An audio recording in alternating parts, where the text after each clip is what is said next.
نن د یو ریکورډینګ غوندې خبره کړم دا چې اوس بله میاشت شروع شوې ده چې هغې ته د شعبان میاشت د شو قدر میاشت چې دا پښتانه ورته وایي او عرب به د شعبان میاشت وایي په دې میاشتې 15 تاریخ ډېر قیمتي دی 15 شپه د دې میاشتې ولې یو حدیث کې راغلی دی وان کان فیه کلامون خو خیر هغه حدیث داسې دی چې ان الله ينزل ليلة النصف من شعبان إلى السماء الدنيا فيغفر لأكثر من غنم الشعر من شعر غنم كلب بني كلب أو كما قال کہ اللہ پاک خصوصی کرم و رحمت سرا اعلان کئی دیرون بھی اسمان کے او سکی پا عربو کی دا بنو کلب قبیلے گڑ چیلے لیر زیادے وے نو اللہ پاک دا بنو کلب قبیلے دا گڑو چیلو دا ویختون زیاد مخلوق بخی دا سوک بخی دا اغا خلق بخی یہ سوک پدیش پکے دا اللہ پاک عبادتو کی یو کتاب دے دا وعظ پا عربے کے دورت الناسحین وتوئی اگه کې مې واقع لیدلې وه یا د عیسی علیه السلام په لاره تېرېدون یو غر یې ولیدل هغه ډېر لوړ اوچت و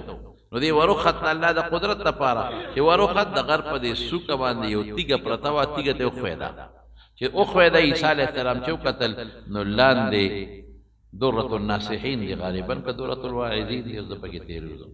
نو چې څنګه هغه وړقېد واعظین دورة الواعظین نو چې څنګه هغه تیږه وړقېده پرېوته یو غار چې عیسی علیه السلام وکتل نو په غار کې یو سړی ولاړ دی د الله عبادت کوي اوهو دا سړی د خدای پاک عبادت کوي په دې غار کې دننه هلته ولا الله د اوبو د هر څه انتظامات برابر کړي دي څومره نیک دی الله دا سړی کله راغلی دی څه کوي رب العالمین ورته فرمایلی په خپله دې تپوس وکړه نو عیسی علیه السلام د هغه سړي نه تپوس وکړه هغه ویې 400 کاله مې وشو چې په دې غار کې لګیم د الله عبادت 400 سال ډېر شی دی لږ شی نه ریا شته چاته دا نه ستړی شته نه غم خادي شته یو شان لګیا دی نو عیسی علیه السلام ډېر تعجب وکړ چې خدایه د ده نه زیات عبادت گزار به بل څوک کی دومره عبادت گزار وی او ستا نه پس یو بل امت را روان دی د حضور پاک د محمد صلی الله علیه وسلم امت هغې کې د شو قدر په 15 شپه عبادت وکړي د هغې یوې شپې عبادت د دې سړي د 400 کالو د عبادت نه ماته زیات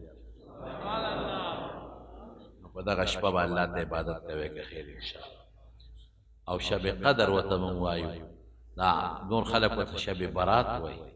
لیلة القدر په عربی کې ورته وایي زموږ علما لیکي وایي په دې شپه کې الله پاک د راتلونکي یو کال د هر سړي تقدیر فرشتو ته حواله کړي چې دا ولیکي شب یې لیکي د هر سړي نو د رمضان په اخري لسو شپو کې چې بیا کومه لیلة القدر ده نو په هغه شپې د دنیا فرشتو ته حواله کړي نو خصوصا په دې شپه د الله پاک عبادت وکړئ ښه عبادت وکړئ او خدای پاک دا سوال وکړي چې یا الله ته د راتلونکي یو کال تقدیرونه فرشتو ته لیکل اعلان دی ورته کړی پکې نن نو الله زما تقدیر کې ښه څیزونه ولیکه دنیا هم پکې ښه ولیکه او د دنیا نه علاوه مړه د دنیا خو به سرخوړی تېره شي پرېږده د آخرت سوال وکړي د آخرت ګټه وغواړئ د الله نه د اسان مرګ د خدای نه وغواړئ چې مرګ هم سخت دی قبر د قبر عذابونه د هغې نه امن وغواړئ د قبر د تیارونه امن وغواړئ د قبر رڼاګانې او آخرت وغواړئ د خدای پاک او بعضې علما وایي چې د ورځې روژه ونیسئ نو بهتره ده اگر چې داسې مضبوط حدیث پکې نشته خیر دی ښه خبره ده که څوک یې نیسي نو زما په خیال باندې د جمعې ورځ غالبا د سرکار قرآن نیم خبر د هغوی د خالي راځي